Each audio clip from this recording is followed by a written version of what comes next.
কথায় আছে না বাঙালি কেউ খায় না আর কেউ পায় না। এই যে দেখেন আম, এই যে অকালে আম হয়েছে লোকে এই গাছটার মধ্যে। এখন এই গাছটার মধ্যে আম হয়েছে, এই যে এখনো আছে, কিছু কিছু নাই যে তা না। হ্যাঁ, এই যে আছে, এই যে সর্বনাশটা হয়েছে গিয়া, এই যে আম পুরা বিছাই রয়েছে। ওই যে যারা যারা আমরা বাহির বা ওই যে বিদেশে ছিলাম তারা অবশ্যই অবগত এটার মধ্যে যে পয়রা থাকে, কেউ খায় না। একেবারে সেম আমগো বাংলাদেশের দুই একটা জায়গা আছে এখন ওই যে পয়রা বিছাইয়া রয়েছে, কিন্তু কেউ দেয় না, কেউ খায়ও না। আমি আবার ছাড়ি না, আমি এই যে দুইটা হাতে লইছি পাইরা খাবারের জন্য। তো যাই হোক, এই সে কাহিনী। বিশাল বড় বাড়ি,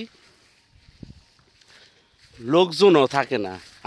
আর মানুষে বাড়িও পায় না। আর এই বাড়িতে কেউ লোকও থাকে না, শুধু আমাদের এই যে ভাইজানে থাকে, যে টাকা গন্তাছে ভাইজানে, এই ভাইজানে থাকে এবং এই বাড়ির সব পরিচর্যা দেখাশোনা করে এই হচ্ছে আমাদের নূর আলম ভাইয়া।